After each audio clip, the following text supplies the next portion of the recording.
Ready? Start. Madam Vice Chairman, our national objectives are growth, stability and social justice. But what we see today are economic stagnation, inflation, price rise and massive unemployment with attendant evils.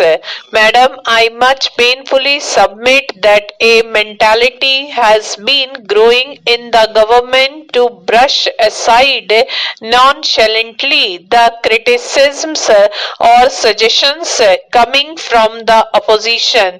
This is not a desirable trend in developing the economic in our developing country. It is very necessary that the government should be aware of the present trend in the country. I may also say that the government should be aware, and I will go to the extent of saying that the government should be aware of the present mood of the nation. Madam, deficit financing is the main cause for most of our ills, particularly inflation, price rise and the devastating ill of the parallel economy. Madam, if you see this year's budget, you will find that it shows a deficit of rupees 250 crores and the government has admitted that it has gone up to rupees 450 crores. Excess bank credit during the last 12 months has been of the order of rupees 300 crores and the government loans amount to rupees 208 crores. Then, madam, there is the public debt liability. Madam, if we analyze these things from the point of view of a layman like me, it looks that in truth there is deficit financing to the tune of rupees 1500 crores. Madam, this sort of budgeting, this sort of jugglery, as they say, must go, and we must face the realities of the situation. So it is for the government to see that there is no deficit financing at all. If at all it is to be there, it should be to some extent only. In the large country of ours with this big amount, we can go only to some extent. But it must be said again that there must be all sorts of breaks and adjustments, and you have to see that there is no inflation, there is no black marketing and menace of the parallel economy in the country. All these things should be resisted. I have been seeing during the last 2 years, particularly the helplessness of the ministry to resist these things. In the interest of our country, it is necessary that we must see that deficit financing is brought down to the minimum.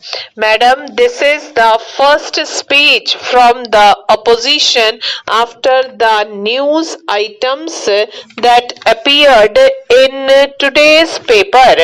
Madam, I feel it my duty, particularly after the members have expressed their concern, to mention about the alarming news items that has been flashed in the newspapers today, because madam, this has got a definite bearing on the economic stability of this country.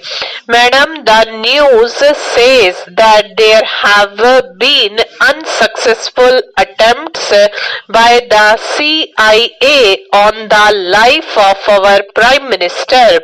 We demand that the Home Minister informs the House about the sources and the reliability of this news item. We want to know from the Home Ministry whether they have taken all possible precautions to see that the Prime Minister's life is guarded in a better way and the security arrangements should be more rigid than what they were at the time when Gandhiji was assassinated. Madam, coming to the subject, right to work is a directive principle of state policy in our constitution, but it is also a political and economic necessity. Sir Pandit Nehru had said in the year 1936 when a batch of students including myself went to him that socialism is the only cure for our ills and socialism, democratic socialism has to be our country. These were the words which he uttered that day. What is our performance in this direction that we have to see for any eventuality or problems that may arise? It is very necessary that the government machinery should be geared up to that the targets of achievements are reached. I will give only one or two examples. During the last few years and particularly during the last 3 years, the problem of unemployment has gone to such magnitude and dimensions that it is doubtful whether it will be possible for us to solve this problem.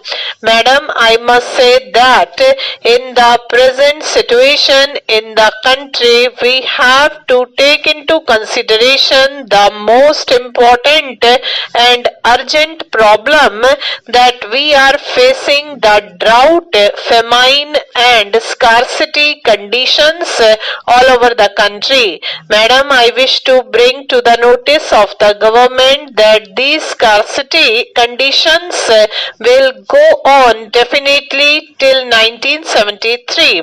There would be widespread repercussions of these drought and famine conditions in the country, which has affected not less than 15 crores of people. It has to be tackled on a war footing, and while I say that it is very necessary that I must point out to this august house that the performances of the central ministries and state ministries have not been to the satisfaction. Stop.